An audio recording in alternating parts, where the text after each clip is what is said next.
Yang saya banggakan seluruh pengurus DPW, pengurus DPC, seluruh kader Partai Kebangkitan Bangsa dimanapun saudara berada.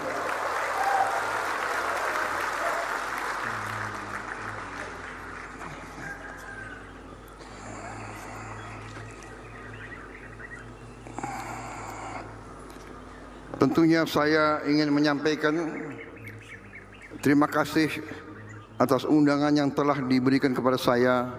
Ini sungguh suatu kehormatan bagi saya untuk hadir dalam acara ini. Saya nyaman di tengah PKB.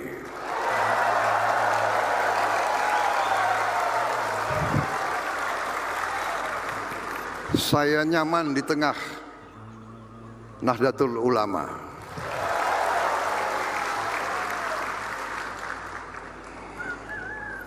Saya merasa dekat dengan tokoh-tokoh NU dan PKB. Saya dulu merasa sangat dekat dengan Gus Dur.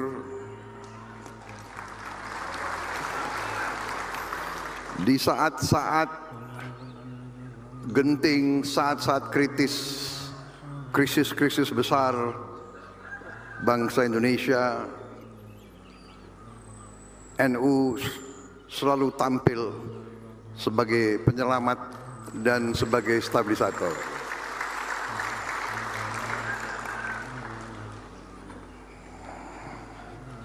Karena itu juga dengan sikap Nahdlatul Ulama,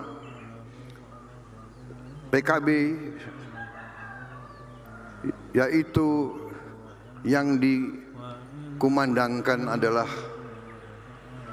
Islam sebagai rahmatan lil alamin. Islam yang moderat, Islam yang sejuk, Islam yang mendamaikan, Islam yang bisa diterima di mana-mana. Karena itu memang NU dan PKB selalu berada di mana-mana.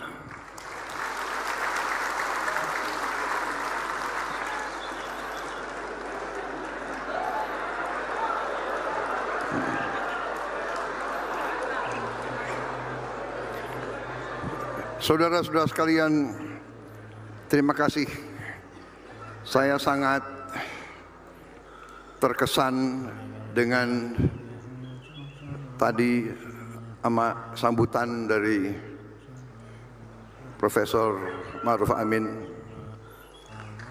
Sangat terkesan, singkat, tidak panjang, ya.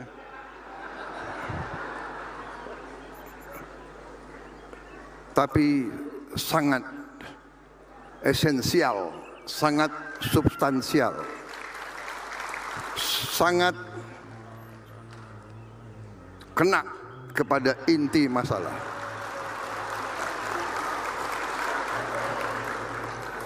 Saya terus terang saja, sekian puluh tahun ini jarang mendengar tokoh politik, tokoh masyarakat, bahkan pakar ekonomi sekalipun jarang saya dengar pasal 33 Undang-Undang Dasar 45.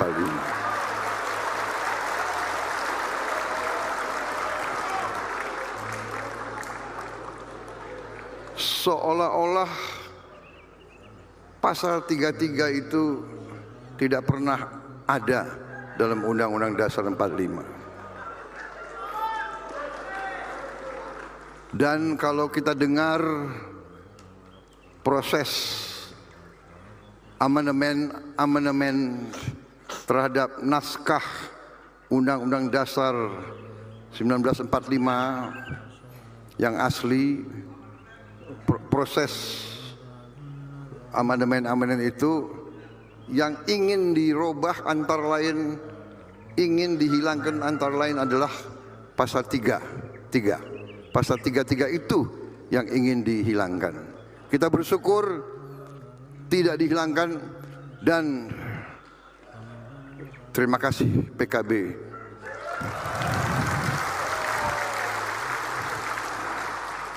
Ini masalah yang mendasar. Ini masalah yang mendasar. Pasal 33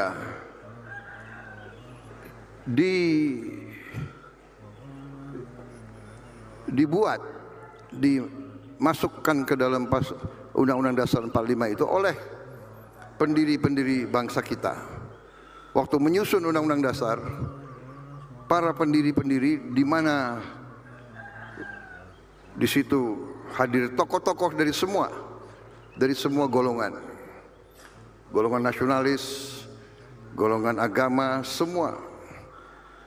Mereka angkatan, mereka generasi yang pernah mengalami penjajahan. Mereka mengalami hidup di bawah kolonialisme, di bawah imperialisme. Dan imperialisme dan kolonialisme adalah tidak lain bentuk daripada kapitalisme yang intinya adalah mengisap darahnya rakyat banyak dibawa ke negara penjajah. Ini esensinya. Mereka mengalami itu, dan mereka orang-orang yang pandai karena pengalaman itu. Dan karena itu waktu menyusun undang-undang negara, undang-undang dasar negara, mereka tidak mau dijajah kembali. Karena itu mereka taruh pasal 33 itu. Pasal 33 kalau kita simak, ya, sebetulnya sederhana, tapi menggariskan apa yang akan mengamankan dan menyelamatkan negara. Pertama, karena begini, saudara-saudara, kalau kita bicara negara, kalau kita bicara tujuan negara, ya tujuan negara adalah rakyat yang merasa aman, rakyat yang sejahtera, rakyat yang tidak ada kemiskinan, rakyat yang tidak lapar. Itu tujuan negara.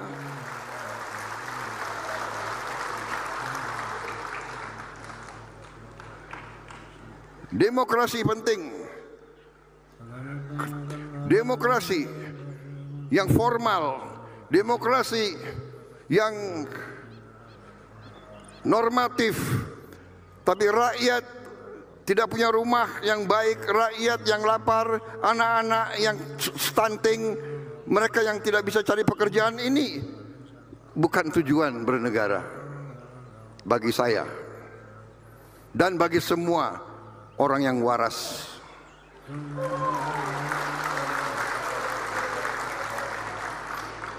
Di pembukaan Undang-Undang Dasar 45 jelas tujuan bernegara melindungi segenap bangsa Indonesia dan seluruh tumpah darah Indonesia. Melindungi dari kemiskinan, melindungi dari kelaparan, melindungi dari ketidakadilan. Tujuan bernegara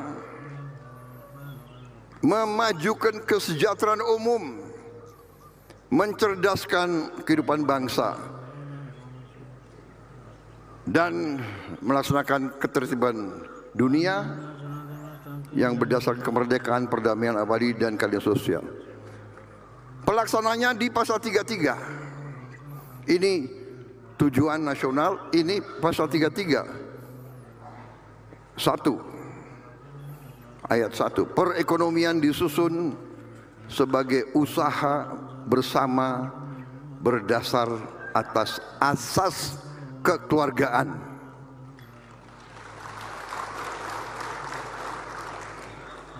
Kekeluargaan, bukan azas konglomerasi.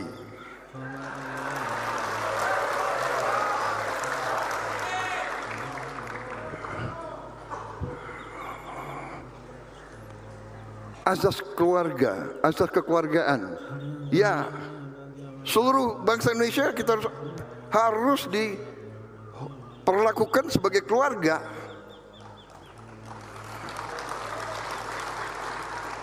Ini bertentangan dengan beberapa mazhab ekonomi, terutama mazhab ekonomi neoliberal. Karena di mazhab neolib ini, menurut mereka nggak apa-apa kalau yang segelintir orang tambah kaya, nggak apa-apa. Biar segelintir orang tambah kaya, menurut teori itu, lama-lama kekayaan itu akan menetes ke bawah. Tapi kenyataannya menetesnya lama banget. Menetesnya 200 tahun, udah mati kita semua itu. Jadi itu gak benar. Nggak benar, tidak akan netes ke bawah. Bagaimana saudara merasa menetes ke bawah? Setetes pun enggak ya? Saudara-saudara, jadi kita diakal-akalin. Jadi saya terima kasih Pak Kiai. Hari ini sebetulnya saya nggak mau pidato panjang-panjang. Bener, saya hari ini sudah berapa kali pidato. Pagi ini pelantikan perwira, habis itu ketemu pengusaha-pengusaha asing, kemudian launching logo, sebelumnya ketemu pimpinan MPR RI, malam undangan PKB lagi. Aduh.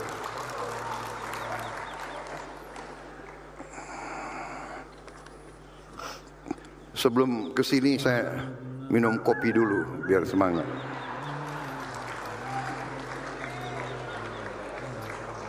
Ini staf saya nggak bener ini, nggak bener.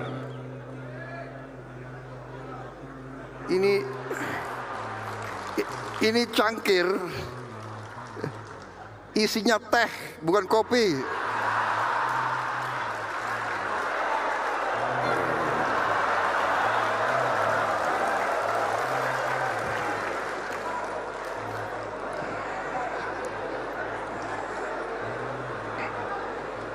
Kopi itu senjata rahasia saya. Kalau saya minum kopi, saya jadi pinter. Wah, brengsek.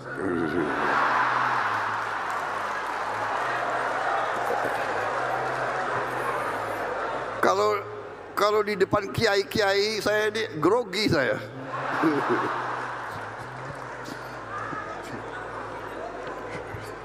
Saudara-saudara, pasal 33 ini senjata pamungkas. Ayat 2, cabang-cabang produksi yang penting bagi negara dan yang menguasai hajat hidup orang banyak dikuasai oleh negara.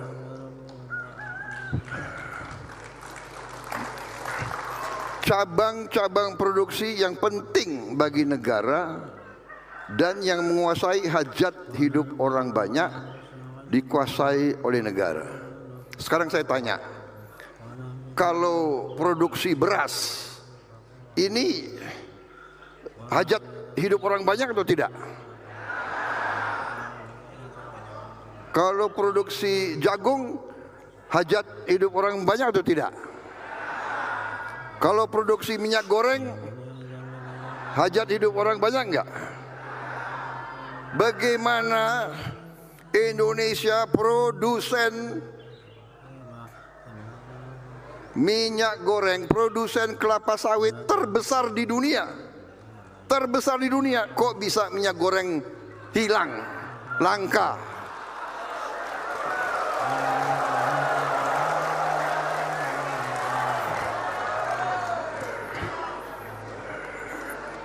Jadi saudara-saudara, ini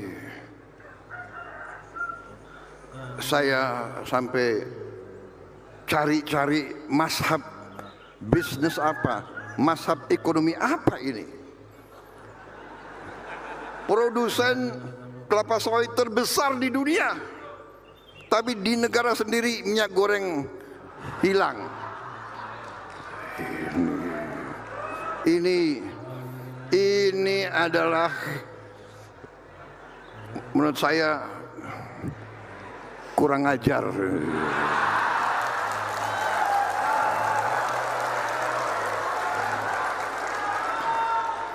Sampai saya merasa perlu ada istilah baru.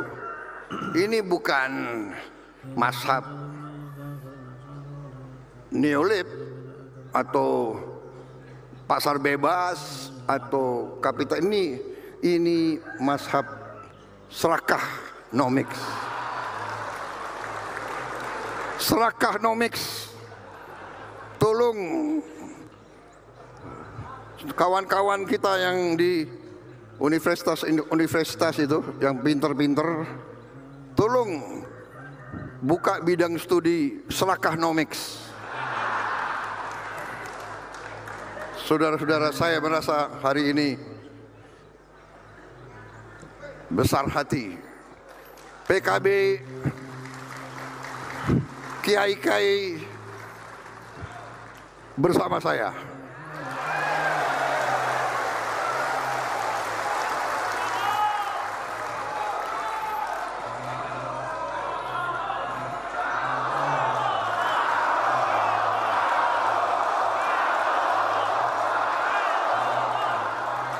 Karena mereka penghanut mazhab serakanomics, ini bandel-bandel.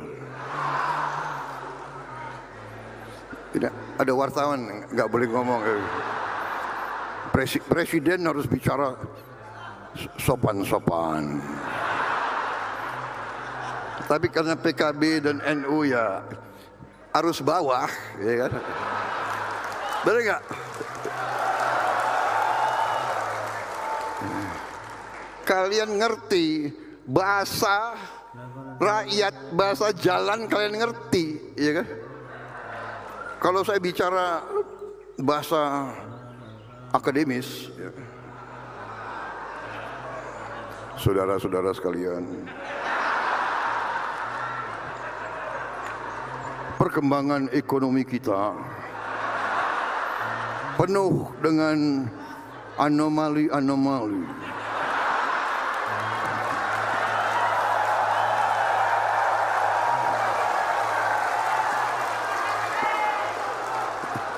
Kalian ngerti nggak?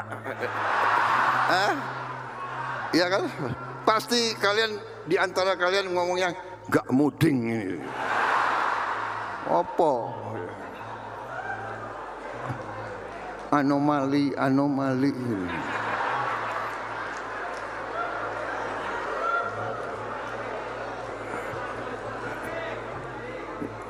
Nyuri gitu loh. Nggarong, kalian ngerti kan? Ngerampok.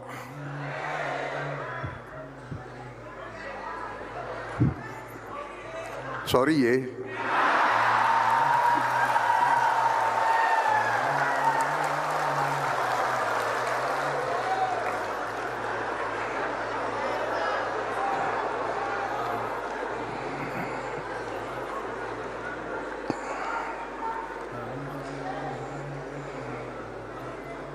Saya suka dengan filosofi NU. NU tidak kemana-mana, tapi NU ada di mana-mana.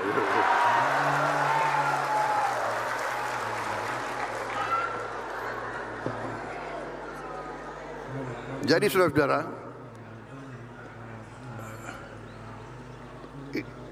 sama dengan beras.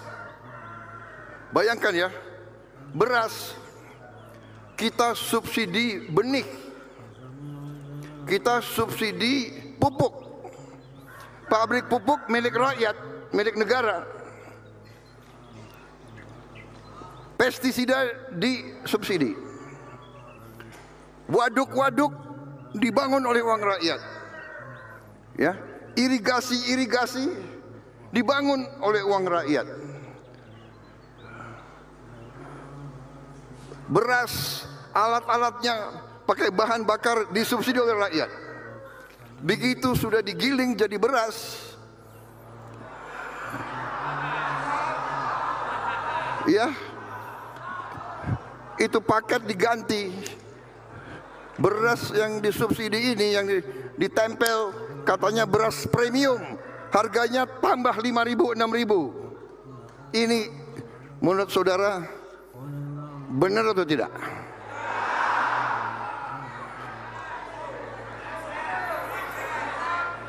Ini adalah pidana.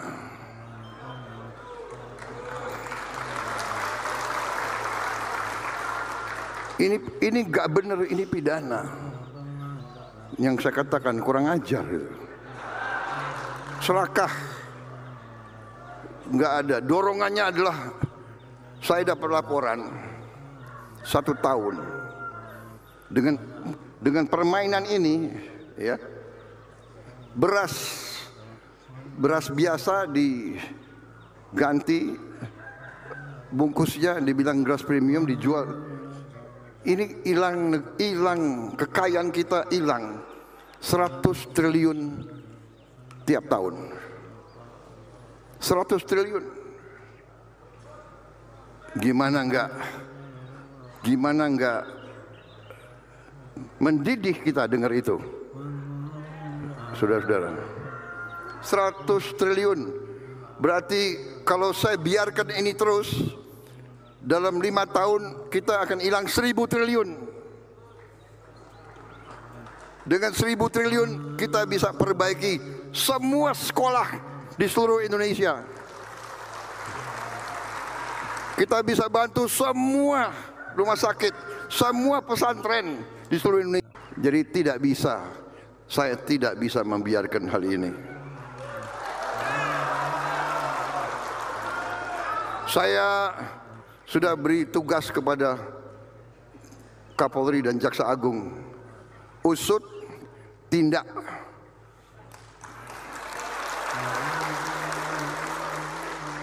Usut,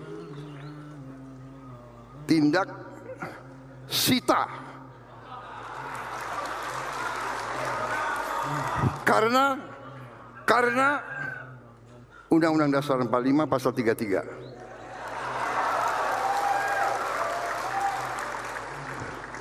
Cabang-cabang produksi yang penting bagi negara.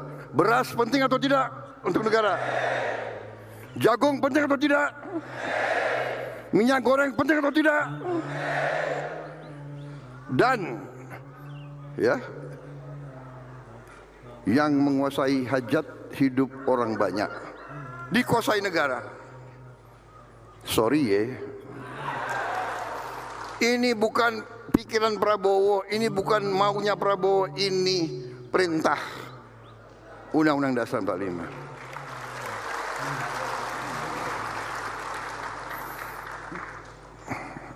Ayat 3, bumi, tadi PKB lambang bumi,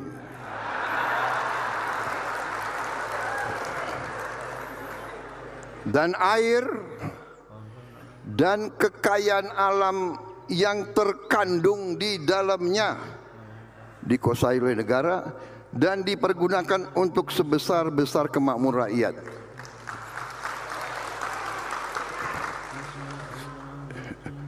Ini tidak perlu ditafsir lagi, ya. Ini jelas, jelas. Jadi terima kasih PKB hari ini yang dilakukan oleh Ketua Dewan Syuro PKB dan Ketua Umum PKB yang dilakukan malam ini adalah suntik keberanian kepada saya.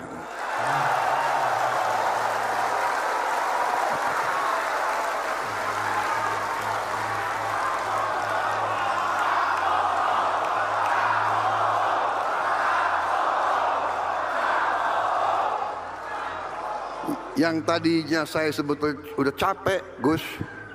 Waduh, PKB ya, malam ini PKB. Yang bener, ya, aku harus kasih pidato. Aku mau pidato sebentar aja deh, singkat-singkat aja deh.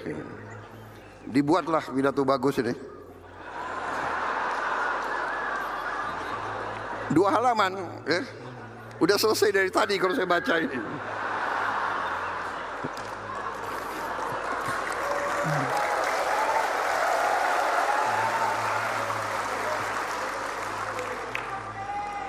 Tapi karena melihat kalian-kalian ini ya terpaksalah saya.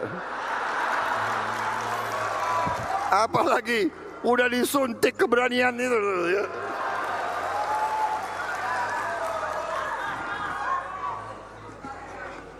PKB, Nahdlatul Ulama di belakang saya, petani di sebelah sini, buruh di situ.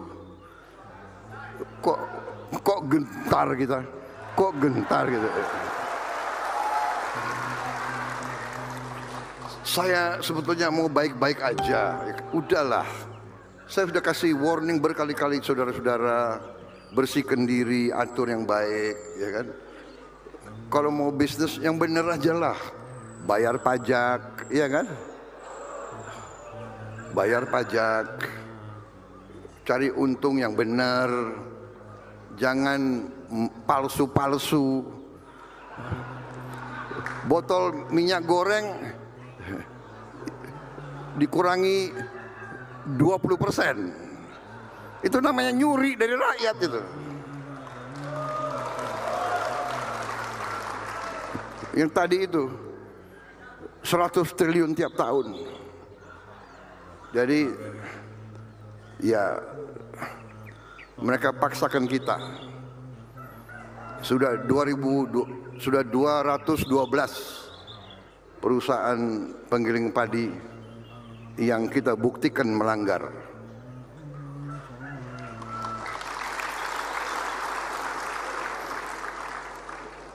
Ini mereka sendiri sudah mengakui, karena dibawa ke laboratorium diperiksa. Ya ini mereka harus kembalikan uang yang mereka nikmati dengan tidak benar. Kalau bisa kembalikan 100 triliun ya kita mungkin bisa sedikit meringankan. Saudara-saudara,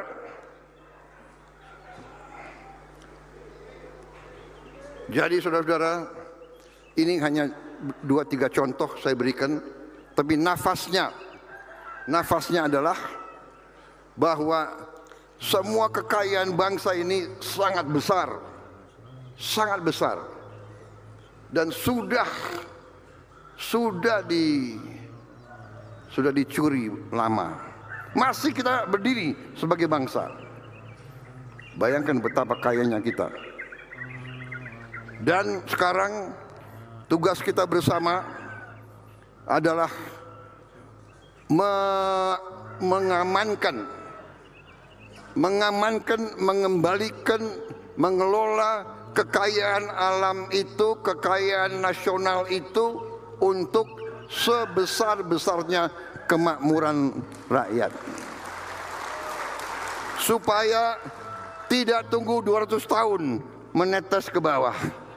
Supaya kita bisa atasi masalah-masalah secepat mungkin, saudara sekalian. Saudara, saya kemarin dari Solo ke Klaten. Dari Solo ke Klaten, di pinggir jalan anak-anak sekolah, guru-guru semua, rakyat keluar dari rumah. Saya pikir ini kan sudah bukan kampanye lagi, tapi sudah mereka berdiri berjam-jam. Saya keluar dari kendaraan saya buka, saya berdiri di atas. Saya berdiri di atas, saya dengar anak-anak itu, anak-anak teriak, "Pak, makan bergizi Pak." Saya lihat, sudah sekolahmu? Belum, Pak.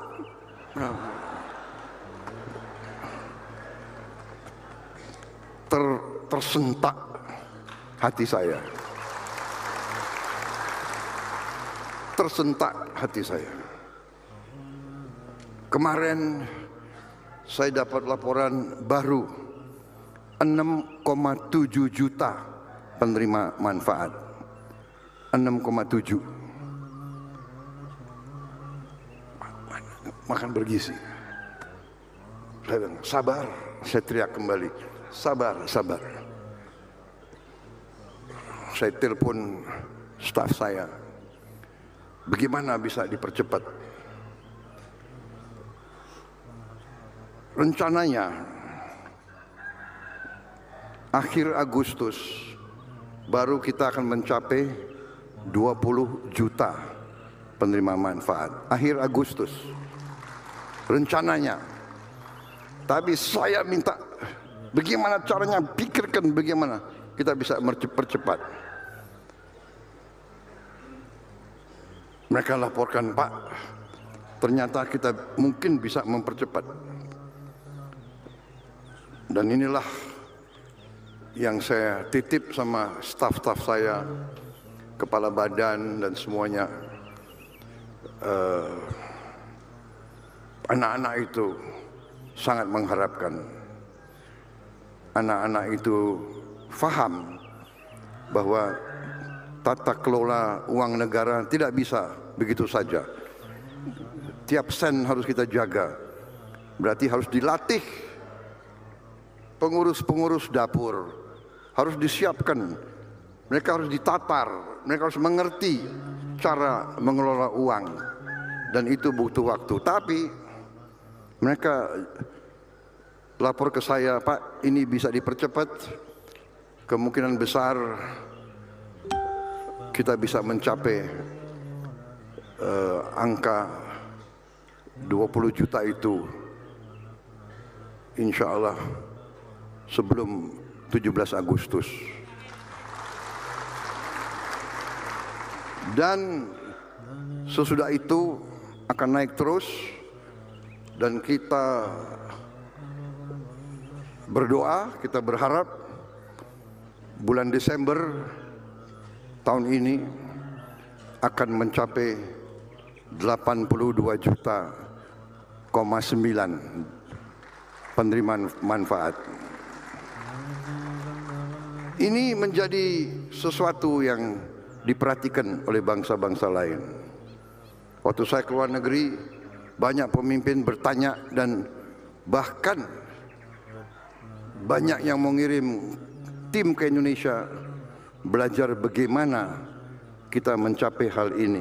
Karena saya diberitahu oleh mantan Presiden Brazil, mereka mencapai 40 juta anak penerima manfaat. Menurut mantan Presiden itu membutuhkan waktu 11 tahun. Jadi Indonesia ini sekarang ini banyak boneknya. Yang negara lain butuh 11 tahun, kita nekat.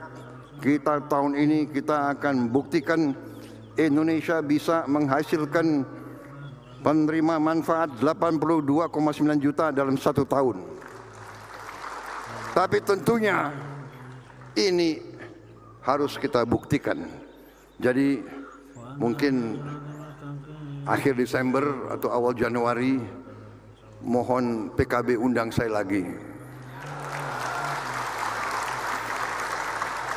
Supaya apa yang saya bicara hari ini saudara bisa tagih Desember 2025. Atau Januari lah. Tapi saya percaya niat baik, ya, hati yang bersih, tujuan yang mulia, kita akan diberi jalan oleh Yang Maha Kuasa.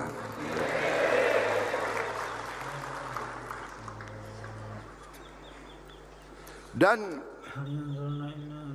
upaya-upaya lain. Intinya saudara-saudara, saya melihat dengan saya pelajari data-data, angka-angka sangat-sangat memberi harapan. Jadi Ketua Dewan Syuro, Ketua Umum PKB, terima kasih. Saya di sini benar-benar yakin bahwa masa depan Indonesia cerah, baik. Tapi memang tadi disinggung, kuncinya adalah kita harus rukun, kita harus kerjasama, kita harus menegakkan dan menjalankan apa yang menjadi jiwa dan nafas NU dan PKB, menjalankan rahmatan lil alamin, berbakti, bermanfaat untuk semua. Ini kuncinya. Saudara-saudara, politik kita harus demikian. Politik kita pun harus rahmatan lil alamin. Partai-partai kita bersaing. Kalau nanti pemilu, pilkada, ya kan, pilpres, bersaing, tidak ada masalah. Selesai bersaing, rukun kerjasama. Karena kita mau mengabdi ke rakyat kok. Nggak ada masalah. Dalam koalisi, di luar koalisi, kita butuh pengawas, kita butuh koreksi. Tapi kita mau koreksi benar-benar dari wakil rakyat juga. Jangan orang mengangkat dirinya sendiri, habis itu dia ngatur-ngatur kita. Enak aja. Ya Gus, ya kan? Enggak keringat, enggak berdarah-darah, tapi omon-omon komentar.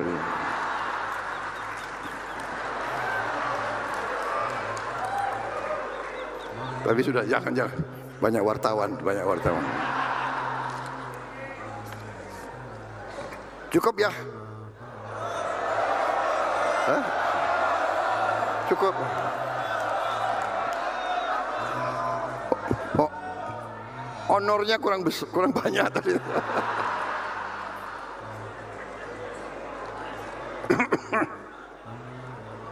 Memang situasi dunia sedang tidak baik-baik saja. Kita tahu itu. Perang di sini, wah.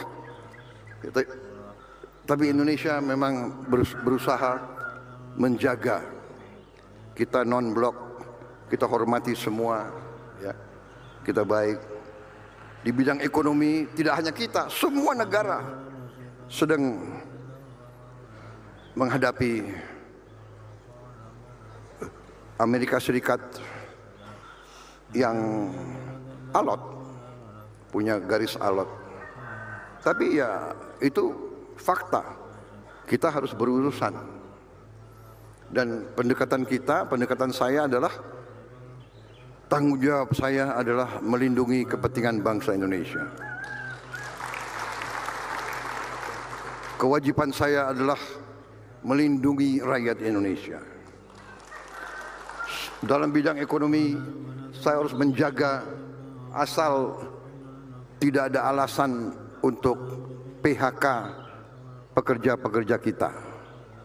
Karena itu, ya, saya bermusyawarah, saya negosiasi.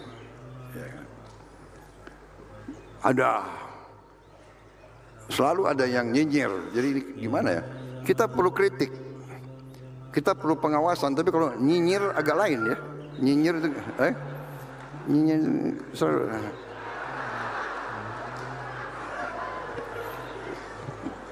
Kita nggak ada yang benar gitu, ya kan? Kita mau kerja baik itu nggak ada yang benar.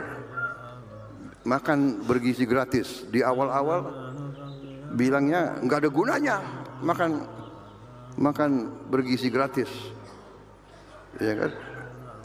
Malah ada yang dipertanyakan, mau makan bergizi gratis atau pendidikan gratis? Saudara-saudara, Undang-Undang Dasar 45 itu mewajibkan kita untuk pendidikan gratis. Kita harus mencari jalan untuk memberi pendidikan gratis untuk rakyat kita. Jangan dipertentangkan. Tapi anak-anak yang lapar tidak boleh dibiarkan lapar. Dia masa depan kita. Jadi saudara, percayalah, Indonesia akan bangkit. Indonesia akan berhasil. Percayalah, presidenmu yang telah kau pilih akan bekerja sekeras-kerasnya untuk kepentingan seluruh rakyat Indonesia, bukan kepentingan segelintir orang, untuk kepentingan seluruh rakyat Indonesia. Dan benar, saya telah bersumpah kepada diri saya rela jiwa raga saya berikan untuk rakyat Indonesia.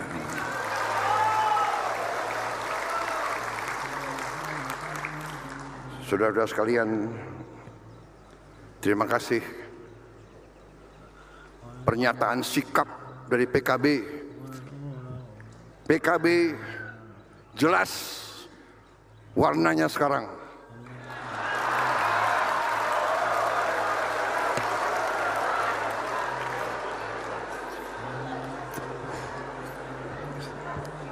PKB berada di pihak Undang-Undang Dasar 1945.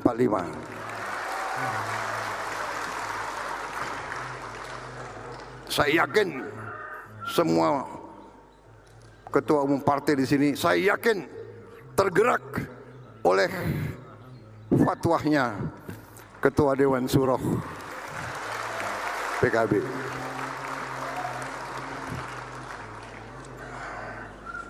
Dan saya percaya rakyat Indonesia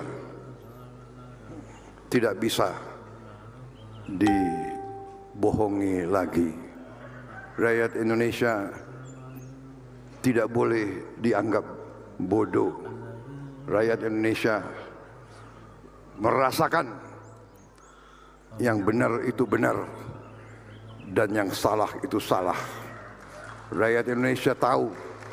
Rakyat Indonesia tahu siapa yang berada di jalan yang benar, siapa yang berada di jalan keadilan, kebenaran, kejujuran. Wassalamualaikum warahmatullahi wabarakatuh.